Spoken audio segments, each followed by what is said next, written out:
Gospod Bogovič, midva bi pa začela mogoče z enim vašim opozorilom, ki ste ga imeli v Evropskem parlamentu, in sicer je bil to enominutni govor, v katerem ste opozorili na sporno ustanavljanje državnega podjetja Slovenski državni gozdovi. Zdaj nam pa prosim povejte majčkeno vsebino, tako da nekateri ne vedo, kakšen je bil ta vaš pomislek in zakaj ste se odločili, da to predstavite v Evropskem parlamentu, in ali ima to kakšen vpliv na spremembo v Sloveniji, na spremembo mnenja v vladi v Sloveniji.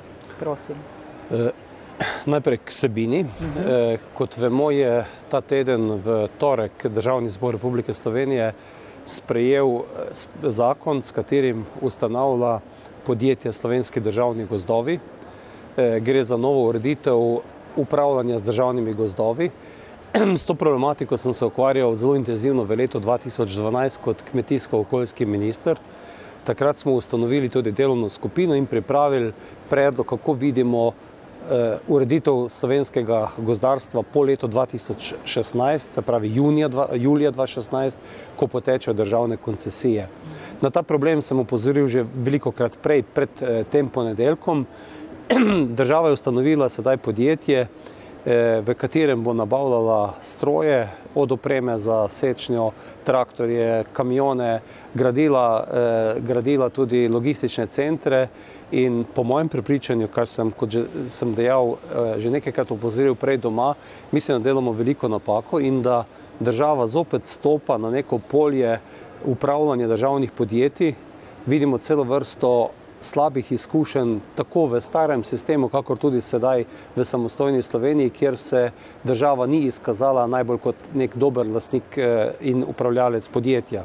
Vse prevečkrat je to nevarno za različne sistemske probleme, od nestrokovnega kadrovanja do korupcije in podobnih stvari.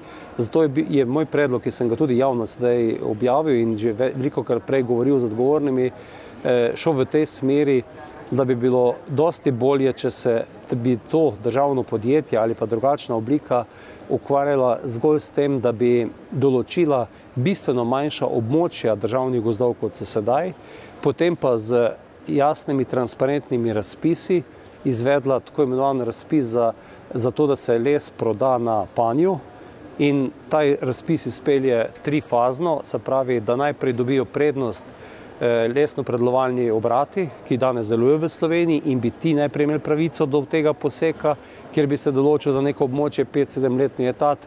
V drugi fazi bi bil dostop bil na razpis za gorske in pa hribovske kmetije, ki bi jih na tak način lahko zaokroževali in jim omogočili dodaten zaslužek.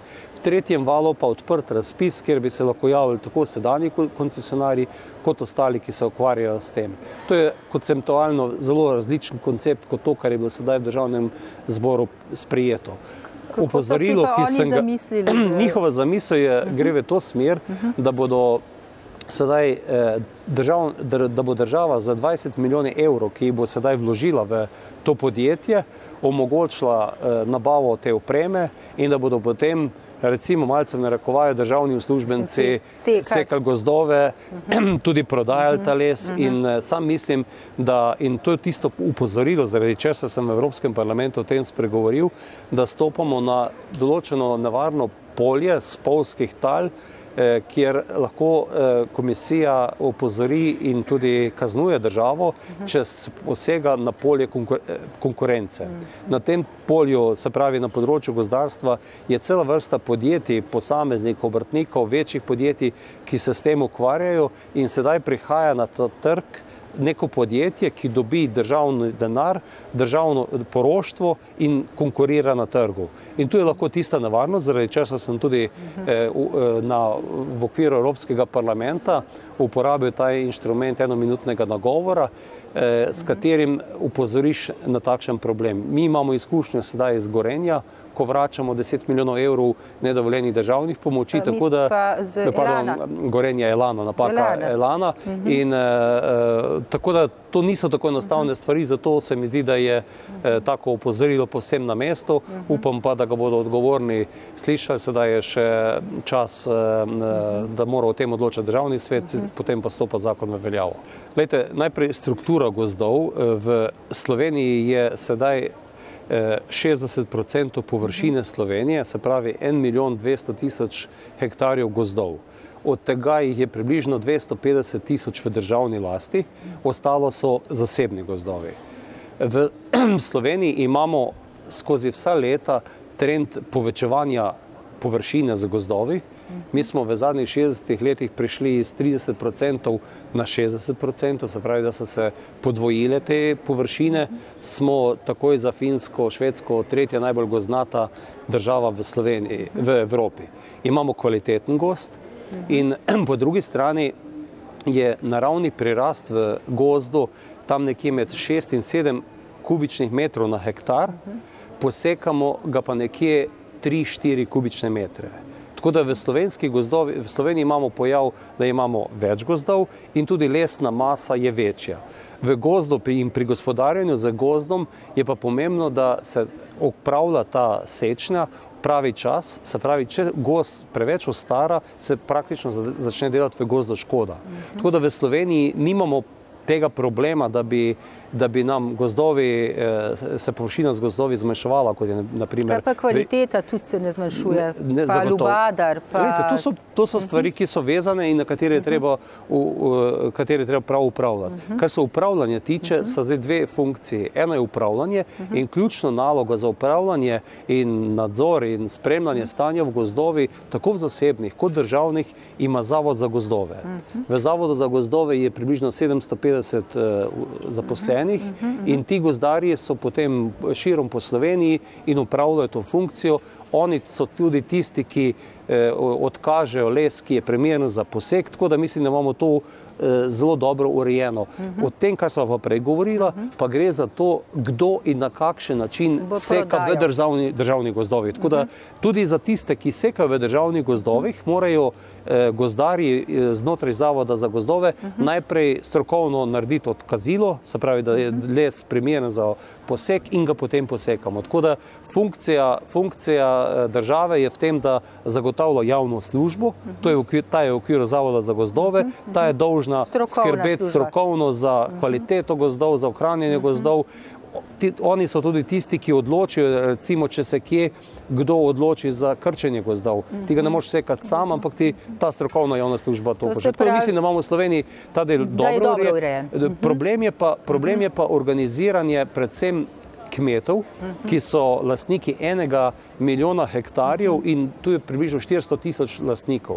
Zelo mala gozdna posest in nimamo to, kar imajo recimo zgledno urejeno v Avstriji, v tako imenovanih zvezah lastnikov gozdov, kjer se dogovorijo tako okoli del v gozdu, posekov, prodaje lesa. Tako da pri nas je vse preveč, ker tudi v tej debati, ki je bila sedaj, pozornost usmerjena zgolj v tem, kako bo kdo, naj uporabim izraz, lomastil po državnih gozdovih, ni pa urejen cel kompleks vseh gozdov. In tudi v tem delu, ko sem govoril o drugačni organiziranosti, je bila naša ideja, takrat je bila zato ustanovljena prav strokovna skupina, ki je predlagala ustanovitev ali državnega podjetja, ali pa kakšne drugačne oblike, ampak najbrž bi bilo to primerno državno podjetje, znotraj katerega bi bilo tudi kar nekaj ljudi skupaj z Zavodom za gozdove odgovornih za organizacijo kmetov in preko tega boljše gospodarjenje z gozdovi. In cilj je bil, da bi enostavno poskušali v vertikali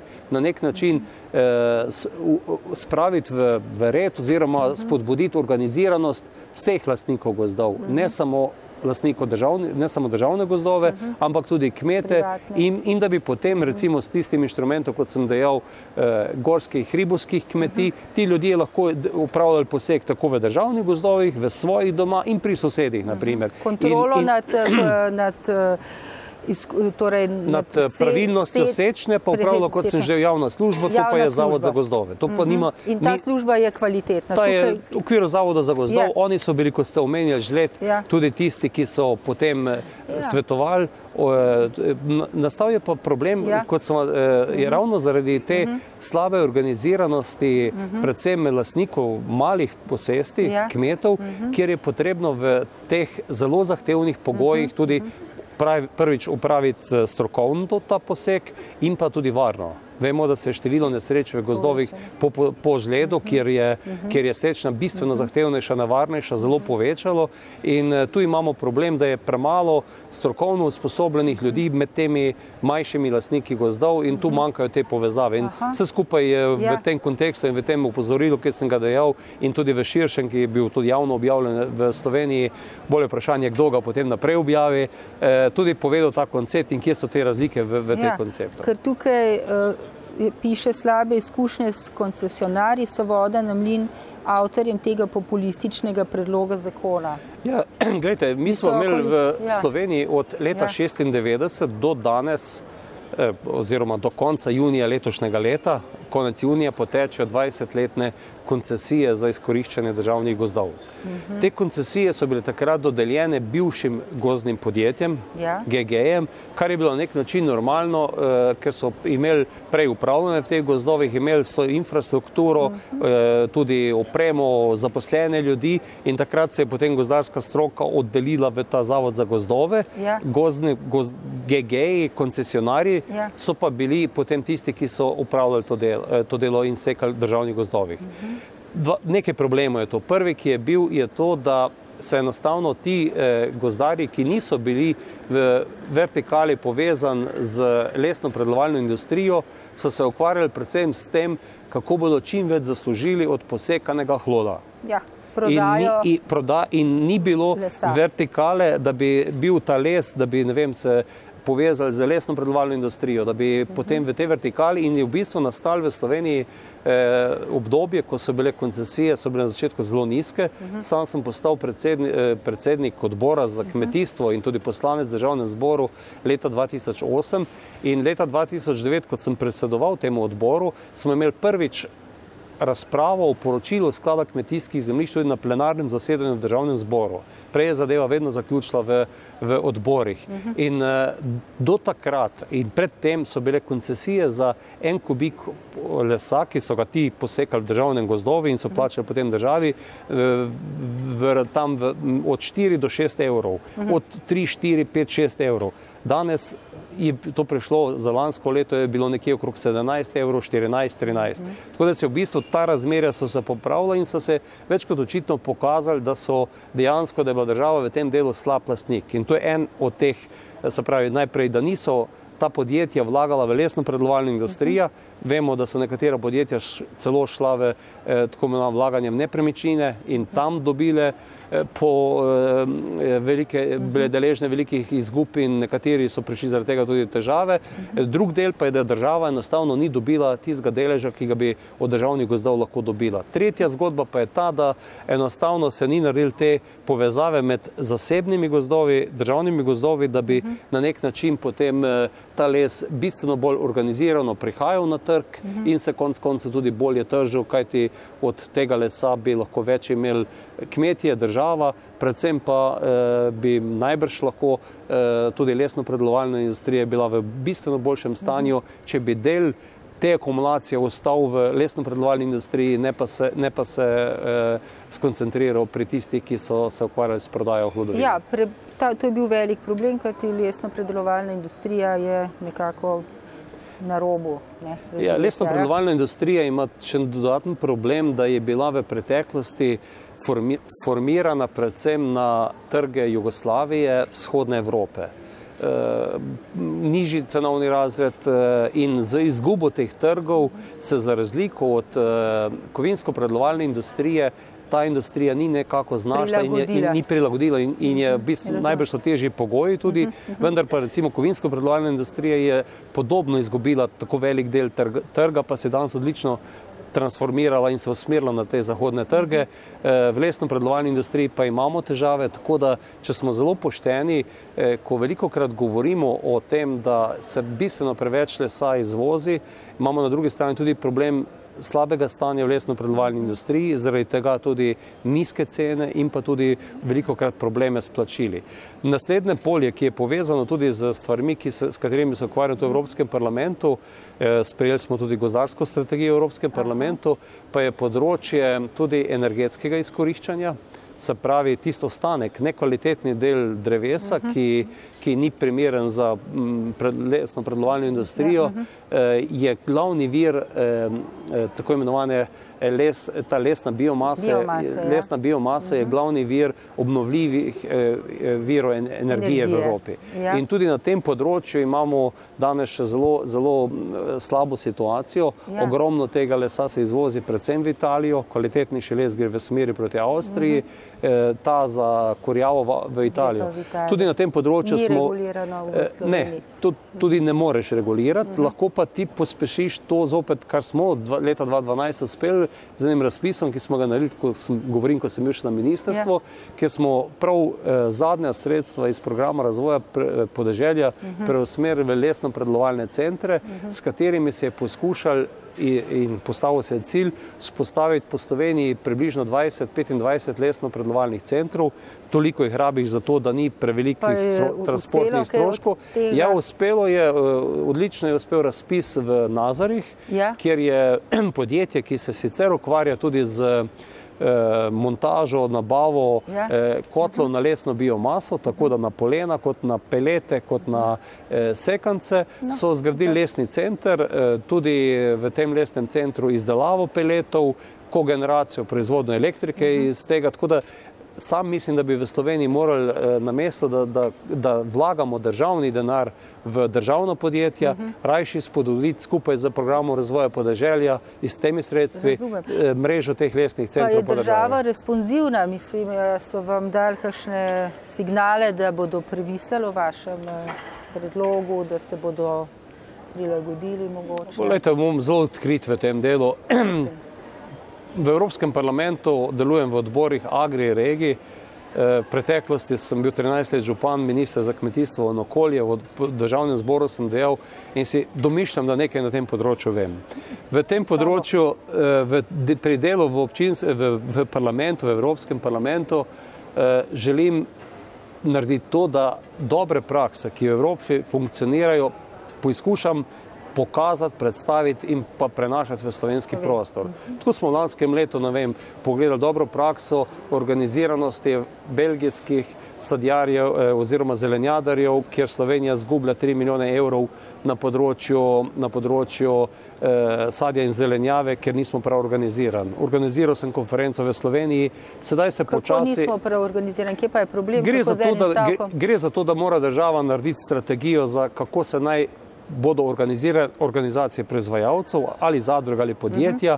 To sedaj počnejo na Ministrstvu za kmetijstvo, sodelujem pri tem nastanku in potem tiste zadruge oziroma podjetje, ki izpolnjuje pogoje za takšno in imajo primerno velikost proizvodne, dovolj ljudi se poveže v takšno proizvodno, so upravičeni do 4% od realizacije evropskih sredstev. Tako v Belgiji dobijo 60 milijonov evrov na leto, Južna Tirolska sadjarji 20 milijonov na leto, Slovenija ima približno 150 milijonov evrov tržne proizvodne v teh dveh sektorjih in če bi je samo pol organizirali, bi dobili 3 milijone lahko na leto. Recimo to je en primer. Drug primer je, da smo imeli v Belgiji na Nizozemskem društvo predelovalcev sladkorne pese, ki so sedaj v ambicijah po ponovnem zagonu te proizvodne, si pogledali tovarno sladkorjev, pogledali, kako na Nizozemskem delujejo na področju bioekonomije, tako imenovana bio-based industry, kjer je bila z nami celo dopoldne gospa, ki je na Nizozemskem ministrstvu zadolžena od leta 2009 za to področje.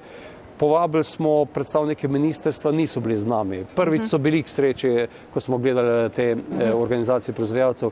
In tudi na področju gozdarstva lahko dam te predloge, koncept, zato sem dejal in tudi malce pikro zapisal, da je organizacija v kontekstu tudi neke socialistične miselnosti. Moj pogled je na to, da se... Tukaj nova ureditev bo povzročila propad sedanjih koncesionarjev, ki razpolagajo z opremo, prostori in usposobljeni delavci, tako za sečnje kot za prodajo lesa. To se pravi, vi bi želeli, da se ti koncesionarji ohranijo? Ne, bodimo precizni. Ne, daleč od tega. Da ima... Nasprotujem temu, oziroma moj pogled je drugačen od tega, kar je sedaj minister Židan uzakonil, da bo država z državnimi sredstvi kupovala opremo in da bodo državni uslužbenci sekali, spravljali les iz gozda in ga prodajali. Domaster po gozdovih, sva rekla. Jaz mislim, da je ključna naloga države in pa s tem ministrstva, kot so najprej dejala, dobro gospodarjenje v vseh gozdovih, to je preko javne službe. Kar se tiče pa trženja v državnih gozdovih, bi pa, kot sem sam dejal, transparentno, da opravi to delo, da se določijo ta območja, da se za ta območja določi letni posek, potem izvede transparenten razpis, kjer bi šli prednostno najprej lesno-predelovalna industrija, kmetje, potem tudi lahko ti koncesionarji in da lahko potem nastopajo tržno na tem področju in država, da še to vse skupaj kontrolira. Sedaj pa ti koncesionarji, recimo, oni imajo zdaj vso to opremo, imajo logistične centre, minister pa naprimer v zakonu predlaga, da bomo z javnim denarjem gradili 6 centrov. Mislim, da tu imamo različne poglede. Ja, to ni, bi rekla, racionalno gospodarjenje z državnim denarjem. Očitno imamo različne poglede in zato sem tudi javno opozoril slovensko javnost in tudi v tistem delu. Kdaj ste ta govor? Ponedeljek zvečer je bil ta govor. Doslej še ni bilo odziva. Ga ne pričakujem tako na hitro, če sem zelo pošten. Ja, no, tako na hitro ne, ampak verjetno nekakšen odziv pa bi bilo primerno. Upam, da in da soočimo tvoje poglede. Bomo obveščali in lepo prosim tudi vas za nadaljevanje teh. Poglejte, to so zelo ključne zadeve.